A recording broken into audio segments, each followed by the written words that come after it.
আসসালামু আলাইকুম। আজ রবিবার 5 জানুয়ারি 2025। দর্পণ টিভি ইউকে লন্ডন স্টুডিও থেকে সবাইকে স্বাগত। জনপ্রিয় গায়ক অভিনেতা তাহসান খান অবশেষে দ্বিতীয়বার বিয়ের পিঁড়িতে বসলেন। জনপ্রিয় গায়ক অভিনেতা তাহসান খান অবশেষে তার বিয়ের খবরের সত্যতা প্রকাশ করেছেন। গতকাল সারাদিন সোশ্যাল মিডিয়া তোলপাড় ছিল তাহসানের বিয়ের খবরে। বিভিন্ন সংবাদ মাধ্যমে বলা হয়েছে যুক্তরাষ্ট্র প্রবাসী মেকওভার আর্টিস্ট রোজা আহমেদের সঙ্গে বিবাহ বন্ধনে আবদ্ধ হয়েছেন তাহসান। তবে প্রাথমিক অবস্থায় অস্বীকার করলেও শনিবার সন্ধ্যায় বিয়ের খবরটি নিশ্চিত করেছেন। শুক্রবার দিবাগত রাত 1টার দিকে ফেসবুকে ছড়িয়ে পড়ে তাহসানের সঙ্গে রোজা আহমেদ নামের এক তরুণীর ছবি। দেখে মনে হয় গায়ে হলুদের ছবি। সেই ছবি ঘিরে তৈরি হয় জল্পনা কল্পনা। ভক্তদের প্রশ্ন, তাহলে কি বিয়ে করলেন তাহসান? কেউ কেউ অভিনন্দনও জানাতে থাকেন। হোয়াটসঅ্যাপে ছবিটি পাঠিয়ে বিয়ে করেছেন কিনা জানতে চাইলে সঙ্গে সঙ্গে তাহসানের উত্তর, আগামীকাল জানাচ্ছি, অর্থাৎ শনিবার কথা বলবেন। তখনও নিজের বিয়ের কথা খোলাসা করেননি এই গায়ক। এরপর শনিবার সকালে তাহসানের সঙ্গে যোগাযোগ করা হলে তাকে প্রশ্ন করা হয়, তাহলে কি অভিনন্দন দেওয়া যায়? কিছুটা ভেবে তাহসান বলেন, অভিনন্দন জানাতে পারেন। ততক্ষণে তাহসানের বিয়ের খবরে ফেসবুক সয়লাব। কিন্তু সে সময় তাহসান জানালেন, আনুষ্ঠানিকভাবে বিয়ের পর্ব এখনো সারেননি, এজন্য অপেক্ষা করতে হবে। অবশেষে ব্যস্ততার ফাঁকে শনিবার সন্ধ্যায় ধরা দিলেন তাহসান। জানালেন, গত শুক্রবার ছিল তাদের গায়ে হলুদ। সেই ছবিই ভাইরাল হয়েছে। বিয়ের আনুষ্ঠানিকতা সম্পন্ন হয়েছে। বিয়ের অনুষ্ঠান থেকে তাহসান বলেন, আমাদের দুই পরিবারের সদস্যদের উপস্থিতিতে আজ বিয়ে হয়। বিয়ে করার পরই সবাইকে জানাতে চেয়েছি, যে কারণে আগে কাউকে কিছু বলিনি। শুভ কাজটা আমরা আজ সেরেছি। আমরা যেন একসঙ্গে সুন্দরভাবে পথ চলতে পারি, সেই দোয়া চাই। এর আগে গতকাল বাংলাদেশ সময় সন্ধ্যা 6টার পর সোশ্যাল মিডিয়ায় রোজা আহমেদের সঙ্গে ছবি পোস্ট করেন তাহসান।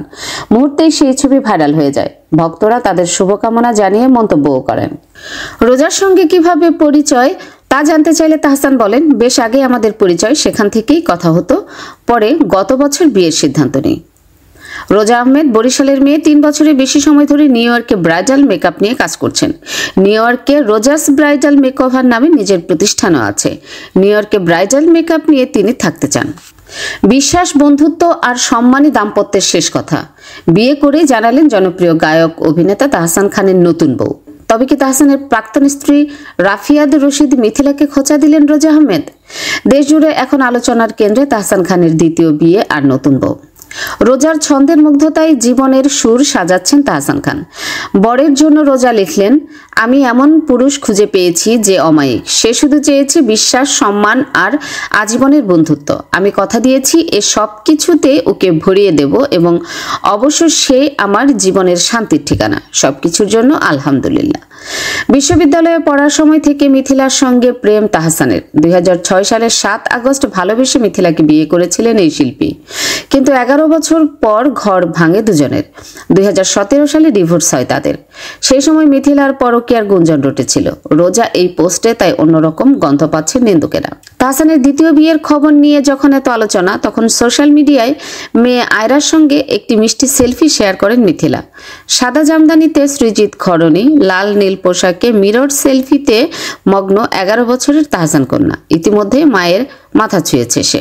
কাকতালীয়ভাবে 2019 সালের ডিসেম্বরে সৃজিত মিথিলার বিয়ের দিনেও মেয়ে আয়রার সঙ্গে একটি মিষ্টি ছবি সোশ্যাল মিডিয়ায় ভাগ করে নিয়েছিলেন তাহসান। বিচ্ছেদ হলেও আয়রার বাবা মা হিসেবে বন্ধুত্বপূর্ণ সম্পর্ক রয়েছে দুজনের। প্রাক্তনের দ্বিতীয় বিয়ের দিন মেয়েকে নিয়েই সময় কেটেছে মিথিলার, তাই স্পষ্ট। মাস কয়েক আগে এক সাক্ষাৎকারে মিথিলা বলেছিলেন, তাহসানের সঙ্গে নিয়মিত যোগাযোগ রয়েছে তার, যদিও সোশ্যাল মিডিয়ায় প্রাক্তন স্বামীকে বিয়ের শুভেচ্ছা জানাননি অভিনেত্রী। এদিকে দ্বিতীয় স্ত্রীর সঙ্গে বয়সের ফারাক নিয়ে কম কটাক্ষ শুনতে হচ্ছে না তাহসানকে, যদিও সেসবে কান দিচ্ছেন না অভিনেতা। রোজার জন্য তাহসানের বার্তা, কোনো এক ছুটির দিনে যখন আমি পিয়ানোতে আমার সুরে নাচের মুদ্রায়, সেই তুমি কে, যার ছন্দের মুগ্ধতায় কেটে যাবে বাকিটা জীবন, ধোয়া ওঠা চায়ের কাপে, সেই তুমি কে। জমি নিয়ে হয়রানি আর নয়। পূর্বাচল প্রবাসী পল্লী লেআউট প্ল্যানের মধ্যে দিচ্ছে আপনার পছন্দের জমি মূল্য পরিশোধের সাথে সাথে রেজিস্ট্রেশনের সুবিধা। প্রবাসী পল্লী গ্রুপ, প্রবাসী ও স্বদেশীদের জন্য। কি আপা, দেখে চলতে পারেন না? সরি আপু, আগামীকাল আমার ওমরার ফ্লাইট। আমার জন্য আবায়া কিনতে হবে, হাজবেন্ডের জন্য তোপ এবং মেহমের কাপড় কিনতে হবে, যার জন্য খুবই প্যারায় আমি। আরে আপু, এটা তো কোনো সমস্যাই না। সালমা আবায়াতে আপনি আপনার পছন্দের সবকিছু এক ছাদের নিচে পেয়ে যাবেন। তাই নাকি? তাহলে তো ভালোই হয়। Salma Abaya House, 118 Whitechapel Road, London E1 1JE। Are you tired from pedaling a bicycle? Then it's time to get an e-bike. Get an e-bike from JMG Bike and get 6 months free services. JMG Bike. We sell and repair. We also sell bike accessories. Visit our showroom today. Remember, for e-bike, JMG Bike. 24 ঘন্টা সপ্তাহে 7 দিন আকর্ষণীয় exchange রেটে সমগ্র যুক্তরাজ্য থেকে বাংলাদেশে টাকা পাঠান আইএফআইসি মানি ট্রান্সফার ইউকে লিমিটেডের মাধ্যমে। যখনই পাঠাবেন তখনই জমা হবে আইএফআইসি কিংবা দেশের যে কোনো ব্যাংক অ্যাকাউন্ট এবং বিকাশ ও নগদ ওয়ালেটে। মানি ট্রান্সফার করতে সার্বক্ষণিক আছে আমাদের মোবাইল অ্যাপ এবং আপনার নিকটস্থ অনুমোদিত এজেন্ট। বিস্তারিত জানতে কল করুন 020-7247-9670 নম্বরে। আমাদের ঠিকানা 18 Brick Lane, London E1 6RF UK। IFIC money transfer UK limited IFIC ব্যাংকের নিজস্ব প্রতিষ্ঠান। সুপ্রিয় দর্শক, এতক্ষণ আমাদের সঙ্গে থাকার জন্য ধন্যবাদ। আশা করছি দর্পণ টিভি ইউকে ফেসবুক পেজটি লাইক, কমেন্ট ও ফলো করে আমাদের সাথেই থাকবেন। আল্লাহ হাফেজ।